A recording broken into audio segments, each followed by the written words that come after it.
علم کی باتیں سنو، علم کی راہ پر چلو، علم والوں سے ملو، خوب عمل کرتے۔ سینا امام حسن رضی اللہ تعالیٰ عنہ کے شہزادے حضرت عمر بن حسن بن علی بن ابی طالب یہ میدان کربلا میں تھے۔ آپ کے ایک اور شہزادے حضرت حسن مثنی، ان کا نام بھی حسن ہے، حسن بن علی بن ابی طالب، یہ بھی میدان کربلا میں۔ آپ کے ایک اور شہزادے حضرت زید بن حسن بن علی بن ابی طالب، یہ ہم نے جہاں تک پڑھا ہے ہمیں میدان کربلا میں نظر نہیں آئے۔ اب اس کی کیا وجہ تھی؟ کئی صحابہ پر اعتراضات ہوتے ہیں، ان اعتراضات کو یہاں کیسے فٹ کرو گے؟ یہ اعتراض کرنے والے جانے ان کا جواب جانے۔ لیکن میں جو اس وقت بتانا چاہتا ہوں کہ حضرت حسن مثنی غازی کربلا ہیں، یہ واقعہ کربلا سے زندہ واپس آئے ہیں، یہ زخمی بھی ہوئے تھے، لیکن ان کی والدہ ماجدہ کے چچا کے بیٹے تھے، انہوں نے وہاں سے کسی طریقے سے نکالا، ان کا علاج کیا، اللہ نے اسے تو زندگی عطا فرمائی، وہ واپس آئے، صاحب اولاد ہوئے۔ امام حسین کی شہزادی سیدہ فاطمہ رضی اللہ تعالیٰ عنہ کے ساتھ ان کا نکاح تھا، اور ان کی اولاد میں سے حضور اور وہ جو حضرت عمر تھے، عمر بن حسن بن علی بن ابی طالب، وہ بھی میدان کربلا سے واپس آئے، ان کی اولاد بیٹا ہوا، آگے پوتے پر پوتے سے آگے اولاد نہیں تھی۔ تیسرے نمبر پر حضرت زید کی اولاد میں سے داتا صاحب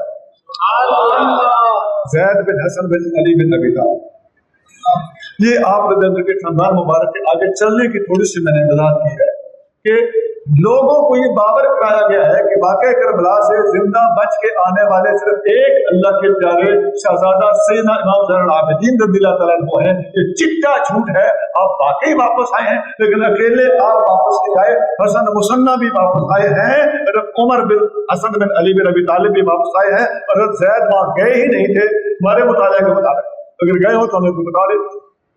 اور ان کی اولاد میں سے داتا صاحب ہیں، حسن مثنی کی اولاد میں سے عثمان ہیں، ان کی اولادیں آگے چلی ہیں، اور امام حسن کے بعد امام حسین کو جب 12 اماموں میں شامل کیا جاتا ہے، درست یہ سارے 12 کے 12 ائمہ اللہ کے ولی ہیں، یہ صاحب سلسلہ ہے، یہ اللہ کے پیارے ہیں، ان کی کسی کی ولایت کا انکار کرنے والا گمراہ ہے۔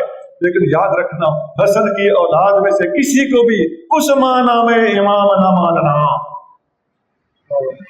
جس معنی میں یہ لوگ مانتے ہیں۔ تو یہاں آ کے سوال اٹھتا ہی اٹھتا ہے کہ واقعہ کربلا سے واپس آنے والے ایک امام زین العابدین تمہارے علم میں ہیں، اور حسن مثنی تمہارے نوٹس میں کیوں نہیں؟ وہ ان سے عمر میں بھی بڑے ہیں اور بڑے باپ کے بھی بیٹے، اور وہ تو غازی کربلا اس طرح ہے کہ وہ وہاں پر زخمی بھی ہوئے ہیں۔ یہ ان کی جداگانہ فضیلتیں ہیں، بڑے باپ کا بیٹا ہونا، عمر میں بڑا ہونا، زخمی ہونا، یہ 3 وجوہ ہیں جو امتیاز دیتی ہیں ان کو، لیکن ان کا تذکرہ ہی نہ کیا جائے۔ اور ان کا یہ تذکرہ ان لوگوں کی اپنی کتاب 14 ستارے اس کے صفحہ نمبر 133 پر موجود ہے، ان کا زخمی ہونا بھی لکھا ہوا ہے، ان کا وہاں سے بچ کے آنا بھی لکھا ہوا ہے۔ اب بتاؤ، پتہ چلتا ہے کہ ہمیں مطالعہ کرنا چاہیے۔ سنی بھولا بادشاہ ہے، اس کو جو بندہ بھی کچھ باتیں الاپ اسپیکر پہ کھڑا ہو کے کوئی شعر سنا دے، یہ بھولا بادشاہ اسی پہ فریفتہ ہو جاتا ہے۔ سچ یہ ہے کہ ہمارے خطباء کو، میرے جیسے لوگوں کو، ہم خطیبوں کو، ہم مولویوں کو، میرے بیت میں دوسرے دوستوں کو محقق بننا پڑے گا، سارا مطالعہ کر کے عوام کو رہنمائی دینا پڑے گی، اور ورنہ عوام کی گمراہی کے ذمہ دار خدا نخواستہ ایسا نہ ہو کہ ہم لوگ مکمل معلومات عوام کو کیوں نہ دی جائیں، ایمان سے بتائیں۔ آپ کو یہ نہیں بتایا جاتا کہ امام زین العابدین بچ کے آئے تھے اور کیوں نہیں بچ کے آیا تھا؟ یہ جھوٹ ہے کہ نہیں؟ میں بتا رہا ہوں، حسن مثنی بچ کے آئے، حضرت عمر بچ کے آئے، حضرت زید شامل ہی نہیں تھے۔ ہاں جی، کلیئر ہو گیا جی۔ اللہ تعالیٰ ہمیں اللہ کے ان پیاروں کی شان کو ماننے، سمجھنے، تسلیم کرنے اور ان کے نظریات اپنانے کی توفیق عطا فرمائے، اور اللہ تعالی ہمیں رافضیوں سے بھی بچائے، خارجیوں سے بھی بچائے، تو سب کی شانیں اکٹھی رکھنے کی توفیق عطا